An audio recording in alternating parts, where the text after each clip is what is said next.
الشیطان الرجیم بسم اللہ الرحمن الرحیم ولو تری اذ یتوفی الذین کفروا الملائکہ یضربون وجوہہم وادبارہم وذوقوا عذاب الحریق ذلک بما قدمت ایدیکم وان اللہ لیس بظلام للعبید کداب آل فرعون والذین من قبلہم کفروا بآیات اللہ فأخذہم اللہ بذنوبہم ان اللہ قوی شدید العقاب ذلک بأن اللہ لم یکن مغیرا نعمۃ انعمہا علی قوم حتی یغیروا ما بانفسہم وان اللہ سمیع علیم کداب آل فرعون والذین من قبلہم کذبوا بآیات ربہم وأہلکناہم بذنوبہم وأغرقنا آل فرعون وکل کانوا ظالمین۔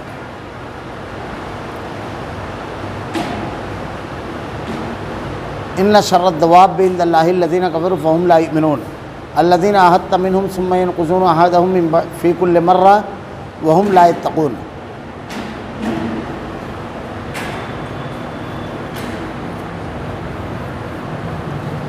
کاش کہ تو دیکھتا جب فرشتے کافروں کی روح قبض کرتے ہیں اور ان کے منہ پر اور سرینوں پر مارتے ہیں اور کہتے ہیں تم جلنے کا عذاب چکھو، یہ ان کاموں کا بدلہ ہے جو تمہارے ہاتھوں نے آگے بھیج رکھے ہیں، بے شک اللہ اپنے بندوں پر ظلم کرنے والا نہیں۔ مثل فرعونیوں کے حال کے اور ان سے پہلے کے لوگوں کے کہ انہوں نے اللہ کی آیتوں سے کفر کیا، پس اللہ نے ان کے گناہوں کے باعث انہیں پکڑ لیا۔ یقیناً اللہ قوت والا اور سخت و عذاب والا ہے۔ یہ اس لیے کہ اللہ ایسا نہیں کہ کسی قوم پر کوئی نعمت انعام فرما کر پھر بدل دے جب تک کہ وہ خود اپنی اس حالت کو نہ بدل دیں جو کہ ان کی اپنی تھی، اور یہ کہ اللہ سننے والا اور جاننے والا ہے۔ مثل حالت فرعونیوں کی اور ان سے پہلے کے لوگوں کی کہ انہوں نے اپنے رب کی باتیں جھٹلائی، پس ان کے گناہوں کے باعث ہم نے انہیں برباد کیا اور فرعونیوں کو ڈبا دیا۔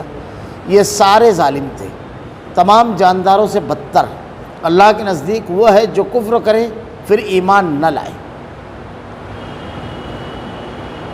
جن سے آپ نے عہد و پیمان کر لیا ہے پھر بھی وہ اپنے عہد و پیمان کو ہر مرتبہ توڑ دیتے ہیں، وہ ذرا نہیں ڈرتے۔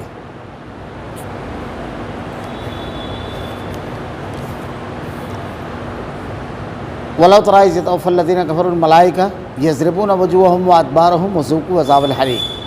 کاش کہ تو دیکھتا جب فرشتے کافروں کی روح قبض کرتے ہیں، ان کے منہ پر اور سرینوں پر مارتے ہیں اور کہتے ہیں تم جلنے کے عذاب چکھو۔ جب بندے کی روح قبض کی جاتی ہے، اس کی موت جب آتی ہے، تو اس وقت تو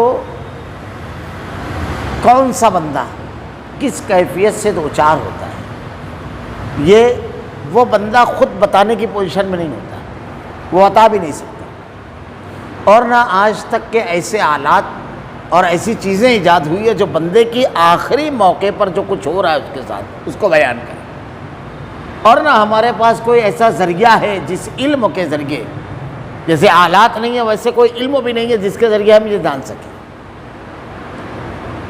کئی چیزیں یہاں پر غور کرنے والی ہے کہ کوئی علم بھی نہیں ہے۔ کون سا علم ہے سوائے وحی کے علم کے، کہ اللہ کے رسول نے جو بتا دیا کہ کس بندے پر جو نیک بندہ ہوتا ہے آخری وقت میں ان کے اوپر کیسی کیفیت ہوتی ہے، اور جو گنہگار بندہ ہوتا ہے وہ کس کیفیت سے اور کیسے حالات سے دوچار ہوتا ہے، جو کچھ بتا دیا گیا بس اتنا ہی ہمارے علم میں ہے۔ اور اسی پر بہت ساری چیزیں اور بھی سمجھ میں آ جاتی ہیں کہ اللہ کے علاوہ کوئی نہیں جاننے والا غیب کا اور تمام چیزوں کا۔ ظاہر میں بھی ہر چیز ہم نہیں جان سکتے، سمجھ نہیں سکتے، مگر یہ کہ اگر اللہ تعالیٰ ہم کو وہ صلاحیت یا وہ علم دے دے تو سب سے پہلی چیز یہ عقل یا علم والی چیز نہیں ہے، یعنی عقل سے سمجھ میں آئے یہ نہیں ہے، علم سے سمجھ میں آئے یہ بھی نہیں ہے، یہ وحی سے سمجھنے والی چیز ہے، وحی کے ذریعے۔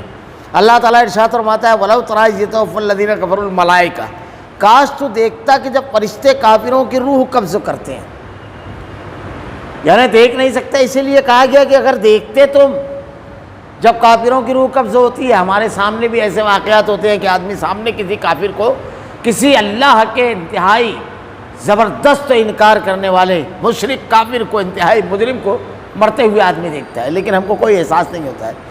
کاش تم دیکھتے کہ ان کے منہ اور سرینوں پر مارتے ہیں فرشتے ان کی روح قبض کرتے وقت تو ان کے منہ اور سینے پر مارتے ہیں، اور جب وہ مارتے ہیں فرشتے اور کہتے ہیں تم جلنے کا عذاب چکھو، اور ان سے مخاطب بھی ہوتے ہیں کہ چلو تمہارے لیے وذوقوا عذاب الحریق، اللہ تعالیٰ نے عذاب حریق تیار کر رکھا ہے، جلنے کا عذاب تمہارے لیے تیار ہے، چلو۔ تو اس آواز کو بھی سوائے اس مردے کے، اس کے بازو میں بیٹھے ہوئے، اس کے اطراف میں بیٹھے ہوئے بالکل قریب ترین لوگ بھی نہیں سنتے، کوئی آلہ بھی اس آواز کو نہیں سنتا، نہیں سمجھتا۔ اسی سے سمجھنا چاہیے کہ بعض لوگ، جیسے ایک طبقہ پایا جاتا ہے منکرین حدیث کا، اس میں کئی چیزیں ہیں، وہ طبقہ عذاب قبر کا انکار کرتا ہے کہ قبر میں عذاب قرآن میں نہیں ہے۔ سب سے پہلی چیز کہ قبر ہے، یہ تو قرآن میں ہے، وَمَا أَنْتَ بِمُسْمِعٍ مَّن فِي الْقُبُورِ، تم قبر والوں کو سنا نہیں سکتے۔ اب یہ اللہ تعالیٰ کہہ رہا ہے قبر والوں کو سنا نہیں سکتے، اور یہ کہتے ہیں کہ قبروں میں تو مردے سڑ گل جاتے ہیں، مردوں کا تو معاملہ ختم ہو جاتا ہے۔ پھر ایسے بہت سارے واقعات کے کچھ علاقے میں ایسا ہوا کہ کچھ لوگ اپنے مردوں کو نکالتے ہیں ڈھانچوں کو اور ان کو کپڑے وغیرہ پہناتے ہیں، ایسا کچھ افریقی قبائل کا بھی پیچھے خبر آئی تھی، تو اس کو بھی لوگوں نے ایشو بنا لیا۔ اب اللہ تعالیٰ خود قرآن میں کہہ رہا ہے قبر، اب قبر کے اندر جو ہے تم ان کو سنا نہیں سکتے، وَمَا أَنْتَ بِمُسْمِعٍ مَّن فِي الْقُبُورِ، قبر والوں کو تم سنا نہیں سکتے، مطلب قبر میں ہے۔ اب یہ ہے تو ثابت ہو گیا، اب اس کے ساتھ کیا ہو رہا ہے اس پر بحث کرنا چاہیے۔ تو یہ کہتے ہیں کہ قرآن میں نہیں ہے۔ سب سے پہلی چیز، قرآن کو نہیں ماننے والا یہ جملہ کہے گا کہ یہ چیز قرآن میں نہیں ہے، کیونکہ اللہ رب العالمین نے خود ارشاد فرمایا کتاب والحکمہ، ہم نے کتاب اور حکمت نازل فرمائی۔ اللہ تعالیٰ نے قرآن کو نازل فرمایا اور صاحب قرآن کو عمل کر کے اس دنیا کو بتانے اور اس کو وحی کے ذریعے اس کی ہدایت دی کہ اس کی تفسیر بیان کرے، اس کی تفسیر یعنی اللہ کے نبی صلی اللہ علیہ وسلم کی احادیث۔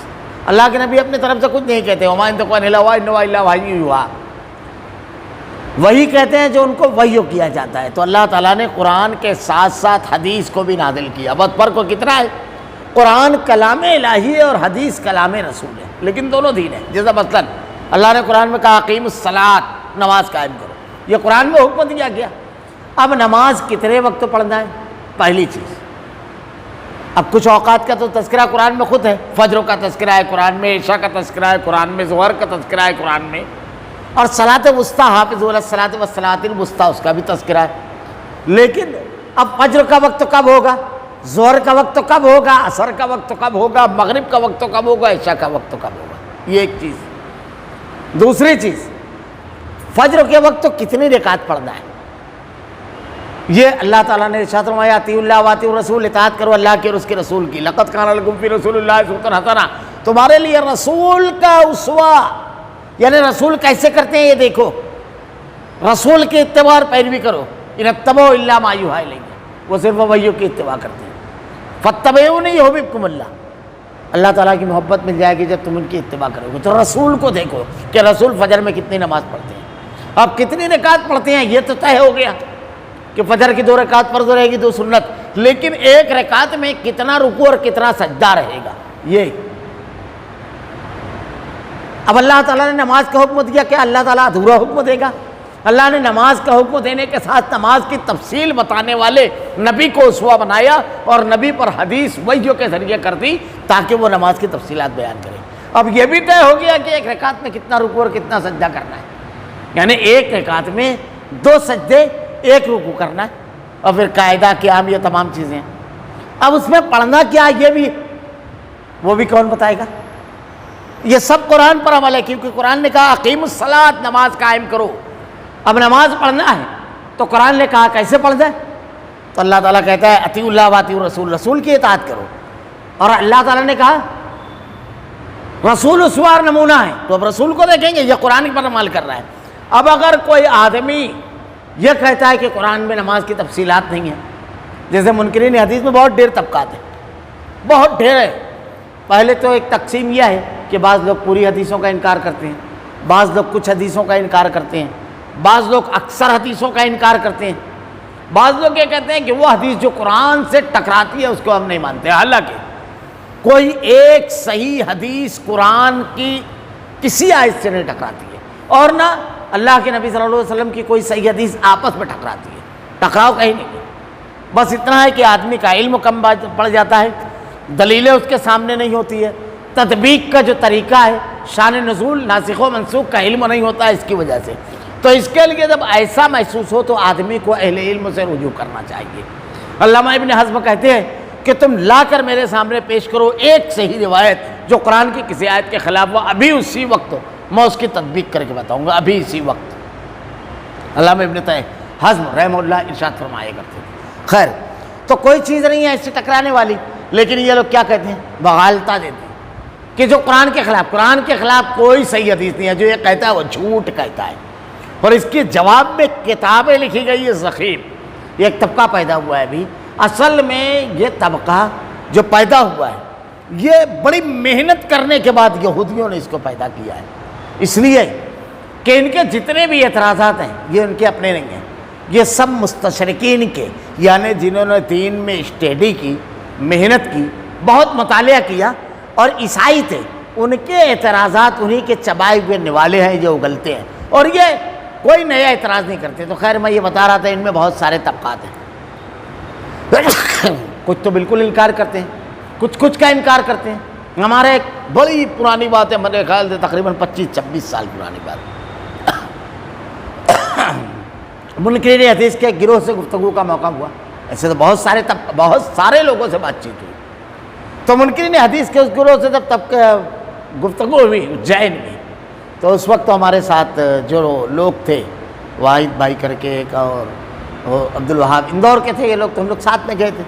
جب جا کر بیٹھے تو وہ 6-7 لوگ تھے، تو گفتگو کا آغاز ہوا تو اس میں پہلا جو ان لوگوں کا مولوی نما جو بھی تھا، گرجا تو مولویوں کا تھا لیکن علم و مولویوں والا نہیں تھا، اسی لیے مولوی نما کہہ رہا ہوں۔ تو وہ کہتا ہے آ کر کے حدیثیں سب کے سب جھوٹی ہے، نعوذ باللہ، قرآن تنہا ہدایت اور رہنمائی کے لیے کافی ہے۔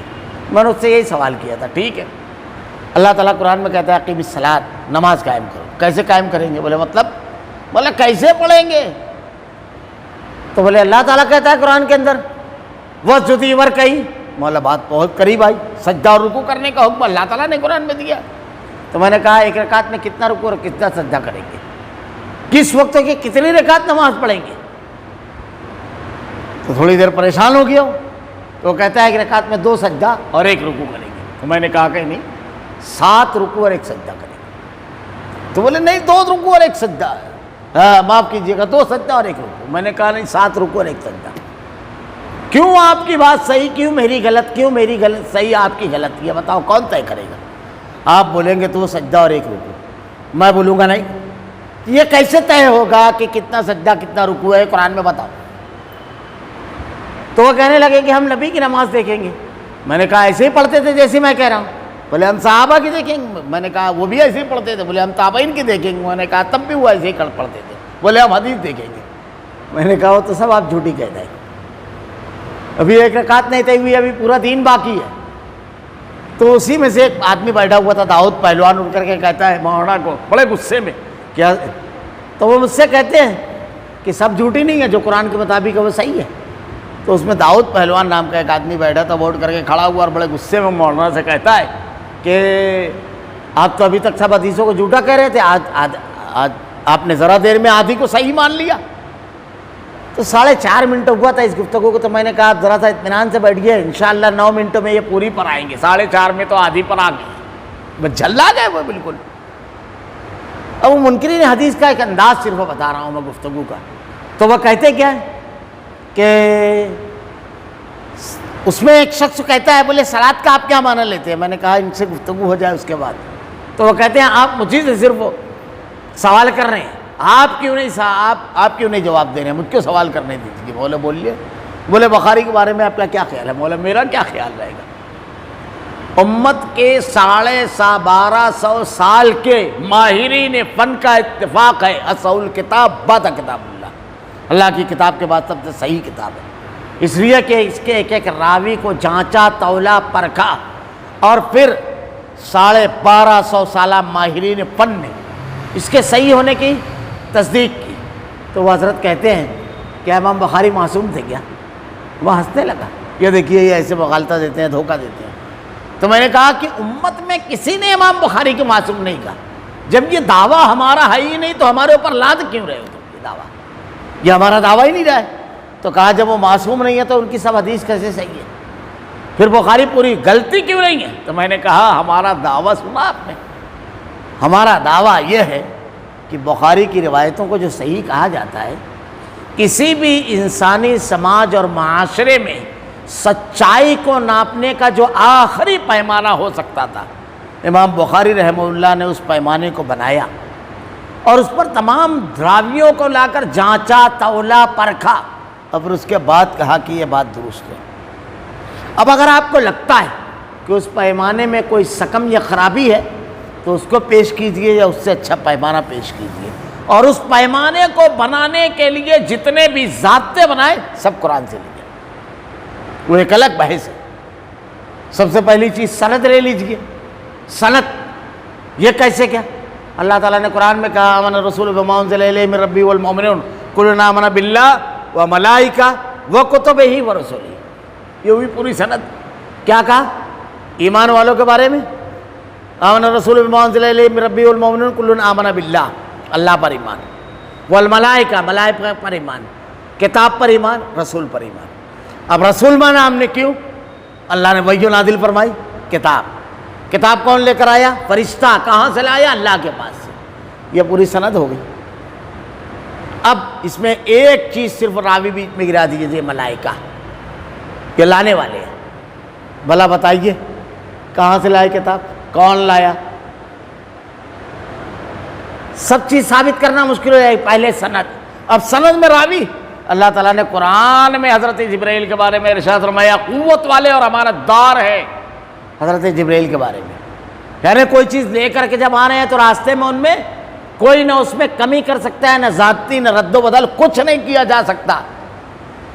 یعنی اب جو راوی ہے اس کی ذہن ایسا ہونا چاہیے، اتنی اچھی یادداشت ہونا چاہیے، تأمل ضبط ہونا چاہیے. خیر وہ ایک الگ لمبی بحث ہے. تو امام بخاری کو معصوم نہیں کہا گیا، بلکہ امام بخاری نے جن راویوں کو جن اصولوں پر لا کر جانچا، تولا اور پرکھا ہے، وہ اس پر بات کیجیے. تو ہمارے یہاں منکرین حدیث اس پر بات نہیں کریں گے، بلکہ ایک جھوٹا افسانہ جس کو کوئی ثابت نہیں کر سکا تاریخ سے کہ ایرانیوں کی سازش حدیث، یہ کہا گیا جھوٹا افسانہ. بات اس پر کہی جاتی ہے، مضبوط اور علمی باتیں. خیر یہ ایک چیز. اب دوسری چیز، منکرین حدیث کے الگ الگ طبقات ہیں. طبقات میں تو کچھ لوگ تو اس کے قائل ہیں. اب اس میں ایک صاحب تھے، وہ کہتے ہیں کہ نماز تھوڑی ہے، صلاۃ نہیں ہے. صلاۃ سے مراد نماز نہیں ہے. صلاۃ کے معنی کیا ہے؟ میں نے کہا صلاۃ کے 23 معنی مولانا صادق سیالکوٹی نے اپنی کتاب ضرب حدیث میں نقل کیے. 23. آپ کون سا لیتے ہیں؟ تو بولے صلاۃ کا معنی یہ اٹھک بیٹھک نہیں ہے. وہی منکرین حدیث ایک ساتھ بیٹھے ہوئے ہیں. ایک صلاۃ کا معنی نماز لیتا ہے، ایک صلاۃ کا معنی کیا لے رہا ہے؟ اللہ کے قانون کو نافذ کرنا. اس کو بڑی ہنسی آ گئی. میں نے کہا ٹھیک ہے، ذرا سا آپ قرآن کا ترجمہ کیجیے. آپ یہ اللہ تعالیٰ کہتا ہے وَإِذَا نُودِيَ لِلصَّلَاةِ مِن يَوْمِ الْجُمْعَةِ، جمعہ کے دن جب ندا دی جائے. تو پہلا سوال یہ ہے ندا کیسے دیں گے؟ اذان تو قرآن میں ہے نہیں. اب یہ منکرین حدیث بیٹھے رہیں گے ندا کیسے دیں گے؟ تو ایک آئے گا تو کہے گا سب کا نام لے کر پکارو،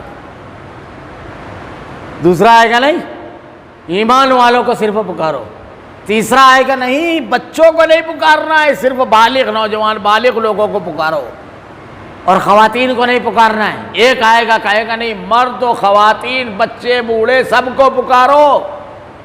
سب الگ الگ. اچھا کہاں تک پکارے؟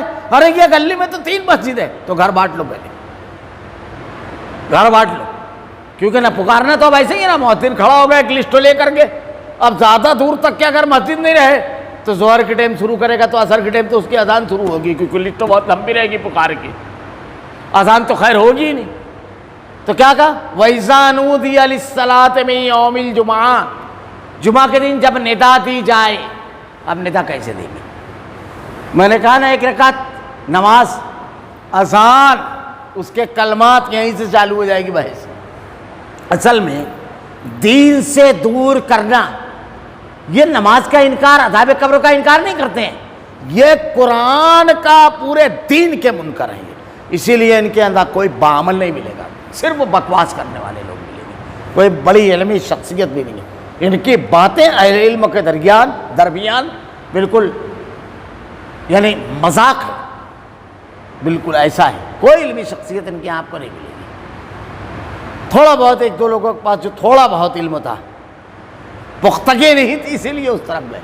کچھ لوگ تھے جیسے غلام برق جیلانی، جس نے 2 اسلام لکھا، پھر اس کے بعد خالص اسلام لکھا اس نے، پھر حدیث تاریخ حدیث، یعنی وہ دیکھیے توبہ کیا، چٹان میں باقاعدہ ان کا توبہ نامہ شائع ہوا، اور انہی کے پورے اعتراضات، جس آدمی نے توبہ کر لی اور حدیث کی حمایت میں کتاب لکھی، اس آدمی کے اعتراضات کو نقل کرتے ہیں۔ خیر، تو اب جب ندا دی جائے صلاۃ کے لیے جمعہ کے دن، یعنی جمعہ کے دن صرف صلاۃ کا معاملہ آیا، جمعہ کے دن جب ندا دی جائے تو سب جمع ہو جاؤ۔ اب کیا کرو جمع ہو کر؟ کچھ تفصیل نہیں ہے۔ وَإِذَا نُودِيَ لِلصَّلَاةِ، اب ان کا ترجمہ کر لیں گے، جب اللہ کا قانون نافذ کرنے کے لیے ندا دی جائے، یعنی ہر وقت تو اللہ کا قانون نافذ نہیں کرنا ہے۔ ابھی آپ کی دکان پر بیٹھ کر سودا کر رہے تھے تو آپ کو اللہ کا قانون نہیں ہے، جب سزا دی جائے کہ جب نا وَإِذَا نُودِيَ لِلصَّلَاةِ مِن يَوْمِ الْجُمْعَةِ فَاسْعَوْا إِلَىٰ ذِكْرِ اللَّهِ وَذَرُوا الْبَيْعَ، اور خرید و فروخت تو بند کر دو، کیونکہ اب اللہ کا قانون نافذ کرنا ہے تو لین دین۔ اب اللہ تعالیٰ لین دین کے بارے میں قرآن میں کہتا ہے کہ ناپ تول میں کمی نہ کرو، وَيْلٌ لِّلْمُطَفِّفِينَ، تو یہ کیا ہے؟ ترجمہ ہی نہیں بیٹھتا۔ اب اس کے بعد فَإِذَا قُضِيَتِ الصَّلَاةُ، جب پورا ہوتا ہے تو فَانتَشِرُوا، زمین پہ پھیل جاؤ، یعنی اللہ کا قانون تھوڑی دیر نافذ کرو، اس کے بعد پھیل جاؤ، کچھ بھی کرو۔ حضرت مریم کے بارے میں یصلی فی المحراب، محراب میں نماز پڑھتے تھے کہ اللہ کا قانون نافذ کرتے تھے، الگ الگ لوگوں نے کیا، تو اس پر متفق نہیں ہے۔ کچھ لوگ ہیں چند حدیثوں کا انکار کرتے ہیں، کچھ لوگوں نے حدیث میں چور دروازے بنائے حدیث کا انکار کا، جیسے کچھ شخصیت ہے جیسے مولانا مودودی وغیرہ، کچھ حدیثوں کا انکار کیا انہوں نے، لیکن کچھ ایسے سوالات کھڑے کیے جس کی وجہ سے لوگوں میں انکار حدیث کا رجحان پیدا ہوا، اور صحابہ کرام یعنی رافضیت کی جو تھنکنگ ہے، صحابہ کے اوپر تنقید اور حکومت، یہ 2 چیزیں رافضیت کا محور ہے، اور انہی 2 چیزوں کے درمیان حکومت الہیہ کا قیام، اور پھر اللہ کے نبی کے صحابہ حضرت امیر معاویہ وغیرہ پر جو اعتراضات وغیرہ انہوں نے کیے ہیں، اس کی وجہ سے صحابہ پر لوگوں نے سب و شتم اور زبان کھولی۔ خیر، وہ ایک الگ ذرا دوسری بحث ہو جائے گی۔ تو منکرین حدیث کا ایک طبقہ کہتا ہے کہ قبر میں عذاب نہیں ہوتا ہے۔ بڑا عجیب سی حالت ہے۔ ہماری ایک جگہ ایسے ایک طبقے سے گفتگو ہوئی تو میں نے اس سے سوال کیا، دیکھیے کیسے جاہل ہوتے ہیں، کیوں عذاب قبر کا آپ انکار کرتے ہو؟ تو وہ کہنے لگا کہ قرآن میں نہیں ہے۔ میں نے کہا اگر یہ چیز ہے کہ قرآن میں نہیں ہے تو ایسی ہر چیز جو قرآن میں نہیں ہے آپ نہیں مانتے ہو کیا؟ تو کہنے لگا نہیں ایسا نہیں ہے، یہ قرآن کے خلاف ہے۔ میں نے کہا کیسے کیا قرآن کے خلاف آپ یہ بتائیے؟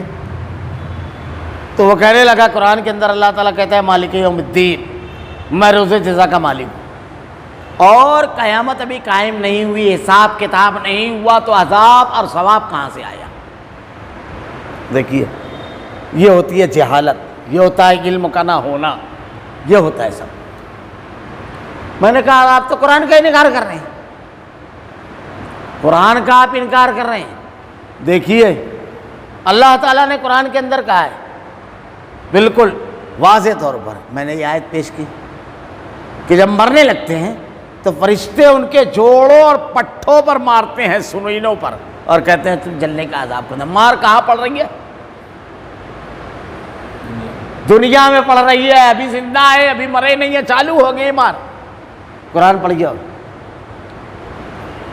23واں پارہ سورہ یاسین نکال لیا، وما لي على عبد الذي فطرني ولا ترجعون اتخذ من دوني آلهة لعلكم ترجعون، کیسے ہے؟ وجاء من اقصى المدينة رجل يسعى قال يا قوم اتبعوا المرسلين اتبعوا من لا يسلك مجرا وهم مهتدون۔ قرآن پڑھ گیا۔ اللہ تعالیٰ نے تذکرہ کیا ہے کہ 2 لوگ جو تھے اللہ کے رسول جب بستی میں گئے اور جا کر کے بستی کے لوگوں سے کہا تو بستی کے کنارے سے ایک شخص دوڑتا ہوا آیا اور ان کی تائید کیا اور کہا لوگوں ایمان لیا۔ بستی کے لوگوں نے اس کو مارا اور قتل کر دیا۔ جب اس کو قتل کر دیا تو اللہ تعالیٰ اس کا تذکرہ کرتے ہوئے ارشاد فرماتا ہے قیل ادخل الجنہ قال یا لیت قومی یعلمون بما غفر لی ربی وجعلنی من المکرمین. قرآن پڑھیے. جب اللہ نے اسی کو قیل ادخل الجنہ، اللہ ارشاد فرما رہا ہے جب اللہ تعالیٰ نے اس کو جنت میں داخل کر دیا. یہ دیکھیے قرآن کے الفاظ، میں ترجمہ پڑھ دیتا ہوں ڈائریکٹ. یہ 23واں پارہ آپ نکال لیجیے. 23ویں پارے میں بالکل آغاز میں ہی یہ دیا ہوا ہے سورہ یاسین. اور ایک شخص اس شہر کے آخری حصے سے دوڑتا ہوا آیا، کہنے لگا اے میری قوم ان رسولوں کی راہ پر چلو. وجاء من اقصى المدینۃ رجل یسعی قال یا قوم اتبعوا المرسلین اتبعوا من لا یسألکم اجرا وهم مهتدون. ایسے لوگوں کی راہ پر چلو جو تم سے کوئی معاوضہ نہیں مانگتے اور راست پر ہیں. وما لی العبد الذی فطرنی والیہ ترجعون. مجھے کیا ہو گیا ہے کہ میں اس کی عبادت نہ کروں جس نے مجھے پیدا کیا، تم سب اسی کی طرف لوٹائے جاؤ گے. اتخذ من دونہ آلہۃ ان یرید الرحمن بضر لا تغنی عنی شفاعتہم شیئا ولا ینقذون. میں اسے چھوڑ کر ایسوں کو معبود بناؤں کہ اگر رحمان مجھے کوئی نقصان پہنچانا چاہے تو ان کی سفارش بھی مجھے کچھ بھی نفع نہ پہنچا سکے گی اور نہ وہ مجھے بچا سکے گی. نہ ان کی سفارش بچا پائے گی نہ وہ بچا پائیں گے. انی اذا لفی ضلال مبین. پھر تو میں یقیناً کھلی گمراہی میں ہوں. انی آمنت بربکم فاسمعون. میری سنو، میں تو سچے دل سے تم سب کے رب پر ایمان لا چکا. جب کر لیا تو اس کے بعد کیا ہے؟ اس سے کہا گیا کہ جنت میں چلا جا. کہنے لگے کاش میری قوم کو علم ہو جاتا. قیل ادخل الجنہ قال یا لیت قومی یعلمون بما غفر لی ربی وجعلنی من المکرمین. کہ مجھے میرے رب نے بخش دیا اور مجھے باعزت لوگوں میں سے کر دیا. اب اس کا انکار تو آپ تو کہتے ہیں کہ ہم گناہ مانتے ہیں. اور سنیے، اللہ تعالیٰ نے قوم عاد، قوم لوط، قوم شعیب، حضرت نوح علیہ السلام کی قوم، فرعون، سب کو غرقاب کیا. یہ تو مرنے سے پہلے ہی کہا تھا. کیا ہے؟ اللہ تعالیٰ خود قرآن کے اندر ارشاد فرماتا ہے وہ تو فیصلہ ہونے کے بعد جو ہوگا، لیکن اس سے پہلے بھی اللہ تعالیٰ نے ارشاد فرمایا کہ گرفت تو فرمائے گا رب العالمین. تو یہ قرآن کے بھی منکر ہیں. منکر حدیث نہیں، منکر قرآن و حدیث. جو حدیث کا انکار کرتا ہے وہ قرآن کا بھی انکار کرتا ہے. دونوں چیزوں کا انکار ہے وہ اصل میں. قرآن کے نام پر دھوکہ دے کے قرآن اور حدیث دونوں کا مخالف ہو جاتا ہے آدمی. تو اللہ تعالیٰ نے یہاں پر یہ چیز جو بیان فرمائی. اب ان لوگوں کا اعتراض یہاں پر یہ ہے، اور دیکھیے اللہ تعالیٰ یہاں پر یہ، بعض لوگوں نے کہا یہ مشرکین مکہ، لیکن یہ قیامت تک تمام انسانوں کے لیے. ذالک بما قدمت ایدیکم ان اللہ لیس بظلام للعبید. یہ ان کاموں کا بدلہ ہے جو تمہارے ہاتھوں نے آگے بھیج رکھے ہیں. بے شک اللہ اپنے بندوں پر ظلم کرنے والا نہیں ہے.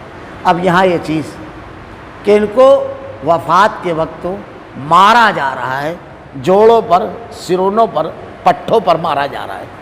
تو اللہ تعالیٰ کہہ رہا ہے یہ اس لیے نہیں کہ یہ کسی اور وجہ سے. یہ جو دنیا میں ان لوگوں نے کیا ہے کفر، اللہ کی نافرمانی، یہ ان کاموں کا بدلہ جو تمہارے ہاتھوں نے آگے بھیج رکھا ہے. یہ دنیا میں جو کیا ہو آخرت میں اسی کا صلہ ملنے والا ہے. سب بھیج دیا آپ آگے. بے شک اللہ اپنے بندوں پر ظلم کرنے والا نہیں. یہ ظلم نہیں ہے، یہ تو تمہارے کرتوتوں کی سزا ہے. جب ایک آدمی گناہ نہیں کرے گا اور اس کو سزا دی جائے گی تو اس کو کیا کہا جاتا ہے؟ مظلوم. لیکن ایک آدمی اگر جرم کرتا ہے، گناہ کرتا ہے اور اس کو سزا دی جاتی ہے تو اس کو کیا کہا جاتا ہے؟ انصاف. کیفر کردار تک پہنچا وہ. چور کو اگر جیل میں ڈالا جائے تو دنیا میں آج تک کہ کبھی آپ نے سنا ارے بیچارے کو جیل میں ڈال دیا، لیکن ایک بے گناہ کو اگر ڈالا جائے گا تو ظلم.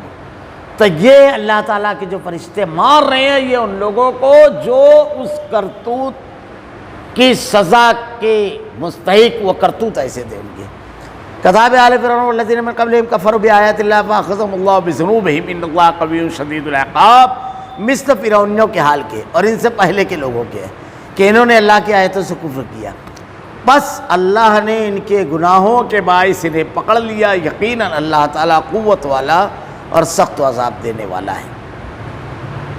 یہ افراد کی بات نہیں ہے، پوری قوم کی بات ہے کہ جب اللہ کی آیتوں کا انکار کرتے ہیں قوم کے لوگ اور اللہ کی آیتوں کا انکار کے ساتھ ساتھ گناہ میں ڈوبے رہتے ہیں تو پھر اللہ تعالیٰ قوت والا اور سخت عذاب دینے والا ہے، یہاں پکڑے گا نہیں تو مرنے کے بعد، لیکن اللہ رب العالمین کسی کے اوپر ظلم نہیں کرتا۔ ذالک بأن اللہ لم یکن مغیرا نعمۃ انعمها علی قوم حتی یغیروا ما بانفسہم وان اللہ سمیع علیم۔ یہ اس لیے کہ اللہ ایسا نہیں ہے کسی قوم پر کوئی نعمت انعام فرما کر پھر بدل دے گا۔ اللہ تعالیٰ کوئی نعمت دیتا ہے تو اللہ تعالیٰ اس نعمت کو چھینتا نہیں ہے، الا یہ کہ آدمی وہ کام کرے جو وہ نعمت کے چھن جانے کا سبب بنے، یعنی گناہ میں ملوث ہو جائے تو نعمت چھن جاتی ہے۔ اور اللہ تعالیٰ نے ضابطے بنائے ہیں تو اللہ تعالیٰ کا معاملہ ایسا ہے کہ نعمت دینے کے بعد وہ چھینتا نہیں ہے، بلکہ آدمی اپنے عمل کی بنیاد پر یہ ثبوت دیتا ہے کہ میں اس نعمت کا لائق نہیں ہوں، میں مجرم اور گنہگار ہوں، انعام کے لائق نہیں ہوں۔ انعام کے لائق تو وہ ہوتا ہے جو اس انعام کو حاصل کرنے کی جتنے بھی تقاضے ہیں اس کو پورا کرتا ہے۔ وہ بچہ نہیں جا کر کے پہلی لائن میں بیٹھتا ہے ایگزام ختم ہونے کے بعد جو سال بھر اسکول حاضر نہیں رہا، پیپر نہیں دیا، وہ نہیں بیٹھتا ہے۔ رات دن محنت کرنے والا پیپر دے کر تمام سوالوں کا جواب نہیں رہا، اس کو میڈل ملتا ہے، سمجھ لیجیے۔ کلاس میں اس کو روکا نہیں جاتا ہے، اس کو آگے بڑھا دیا جاتا ہے، لیکن جو نہیں پڑھا اب واپس، کیونکہ تم سال بھر محنت نہیں کیا۔ تو اللہ رب العالمین ارشاد فرماتا ہے کہ اللہ تعالیٰ نہیں کھلتا جب تک کہ وہ خود اپنی اس حالت کو نہ بدل دیں جو کہ ان کی اپنی تھی، یعنی نیکیاں نہ چھوڑ دیں۔ انعامات ملنے والے اللہ رب العالمین کی طرف سے جو عطا، اللہ رب العالمین کی جو نوازش ہے، وہ سب ملنے والی چیزوں کو وہ چھوڑ دیں گے تو اللہ تعالیٰ کہتا ہے کہ بدل دیں جو ان کی اپنی تھی۔ یہ کہ اللہ سننے اور جاننے والا ہے۔ اب اللہ تعالیٰ تمہارے حالات کو بہت اچھی طرح جانتا ہے اور سنتا ہے ہر چیز۔ بند کمروں میں تم جو سازشیں کرتے ہو، مجلسوں میں جو چیختے چلاتے ہو، سب جاننے اور سننے والا، اسی لیے اس کا فیصلہ غلط ذرا سا بھی خامی والا نہیں ہے، کیونکہ سننے پر فیصلے دیتے ہیں دنیا میں، وہ تو جانتا ہے، اس کو گواہوں کی ضرورت نہیں ہے، تمام چیزوں کی ضرورت نہیں ہے۔ اس لیے کسی قوم کے بارے میں جب یہ فیصلہ فرماتا ہے کہ اس سے نعمتیں چھین لو تو اس کا بالکل صحیح فیصلہ ہوتا ہے، اور کسی قوم کے بارے میں جب اس کا یہ فیصلہ ہوتا ہے کہ اسے نعمتیں عطا کرو تو اس کا فیصلہ علم و جاننے اور سچائی کی بنیاد پر ہوتا ہے، لوگوں کے طرف سے کیے گئے ریکویسٹ اور لوگوں کی طرف سے کی گئی درخواستوں کی بنیاد پر نہیں۔ اللہ نے یہاں واضح کر دیا، کذاب آل فرعون والذین من قبلہم کذبوا بآیات ربہم فاہلکناہم بذنوبہم واغرقنا آل فرعون وکل کانوا ظالمین۔ مثل حالت فرعونیوں کے اور ان سے پہلے کے لوگوں کو کہ انہوں نے اپنے رب کی باتوں کو جھٹلایا۔ فرعون کا قصہ کتنے تفصیل سے کتنے بیان کیا ہم کو، کس نے بتایا؟ اللہ نے بتایا، سچائی کے ساتھ پورا قصہ۔ بس اللہ نے ان کے گناہوں کے باعث نے برباد کیا۔ وَإِنْ عُدْتُمْ عُدْنَا وَلَنْ تَجِدَ لِسُنَّتِ اللَّهِ تَبْدِيلًا۔ اللہ کی سنت بدلتی نہیں ہے۔ جب فرعون اور اس سے پہلے کے لوگ گناہ کی بنیاد پر برباد ہوئے اور فرعونیوں کو ڈبو دیا، یہ سارے ظالم تھے، تو بعد کے دور میں گناہ کرنے والے لوگ انعام یافتہ نہیں ہوں گے۔ اور حضرت موسیٰ علیہ السلام کی قوم جب اللہ کے نبی حضرت موسیٰ پر ایمان لائی تو غلامی کی زنجیروں میں پسی ہوئی جکڑی ہوئی قوم کو اللہ تعالیٰ نے فلسطین عطا کیا۔ اللہ رب العالمین نے حکومت دی، اور صرف حکومت نہیں، یا بنی اسرائیل اذکروا نعمتی التی انعمت علیکم وانی فضلتکم علی العالمین۔ اے بنی اسرائیل، اللہ کی اس نعمت کو یاد کرو کہ اللہ نے تمام جہانوں پر تم کو فضیلت دی، یہ معمولی انعامات نہیں تھے، تمام جہانوں پر فضیلت دینا۔ تو اگر چاہیے ان شر الدواب عند اللہ الذین کفروا وہم لا یؤمنون، تمام جانداروں سے بدتر، تمام جانداروں سب سے بدتر کون ہے؟ یہ کون بتا رہا ہے؟ اللہ، صحیح حقیقی علم رکھنے والی ذات۔ اللہ کے نزدیک وہ ہے جو کفر کرے، سب سے بدتر لوگوں کی صفت انکار کرنے والا، شریعت کو نہ ماننے والا۔ اب دنیا میں تم ان کو عزت دو، اللہ کے نزدیک سب سے بدتر ہے وہ الحب فی اللہ والبغض فی اللہ، محبت اللہ کے لیے، دشمنی اللہ کے لیے ہونا چاہیے۔ اور کافر کا مقام بھی اللہ نے تم کو بتا دیا، پھر وہ ایمان نہ لائے، جو کفر کرے اور ایمان نہ لائے، یہ سب سے بدترین مخلوق ہے دنیا کی۔ اللہ تعالیٰ آج ان کو چھوڑ دے رہا ہے تو کوئی بات نہیں، لیکن رب العالمین کی پکڑ اور گرفت بڑی ہی شدید ہے۔ ساری قوت اور غلبے کا مالک اللہ رب العالمین ہے۔ اس کے آگے جو ہے سمجھ لیجئے کہ یہ ہماری جو اسلام کی خارجہ پالیسی ہے اس کو یہاں پر بیان کیا گیا ہے۔ انشاءاللہ آئندہ ہفتہ اس کی تفصیلات بیان کریں گے۔ اللہ رب العالمین سے دعا ہے کہ رب العالمین ان اعمال و افعال سے ہماری حفاظت فرما جو تیرے غضب کا سبب بننے والے ہیں۔ رب العالمین ان اعمال و افعال کو کرنے کی توفیق دے جس کے بنیاد پر تو انعامات سے نوازتا ہے۔ اللہ مرض الموت کے وقت رب العالمین اللہ ان تمام چیزوں سے محفوظ رکھ جو تو نے گنہگار مجرمین کے لیے تیار کر رکھی ہے، وہ تمام چیزیں عطا فرما رب العالمین جو تو نے اہل ایمان نیک لوگوں کے لیے وہ تمام انعامات جس کا تو نے وعدہ کیا ہے وہ عطا فرما رب العالمین۔ مرنے کے بعد الہ العالمین ہمارا خاتمہ ایمان پر فرما، تیرے کلام کی آیتیں اور تیرے نبی کی حدیث کو ہمارا کردار و عمل بنا دے۔ رب العالمین ہمارا خاتمہ ایمان پر فرما۔ ربنا لا تزغ قلوبنا بعد إذ هديتنا وهب لنا من لدنك رحمة إنك أنت الوهاب۔ سبحانك اللهم وبحمدك أشهد أن لا إله إلا أنت أستغفرك وأتوب إليك۔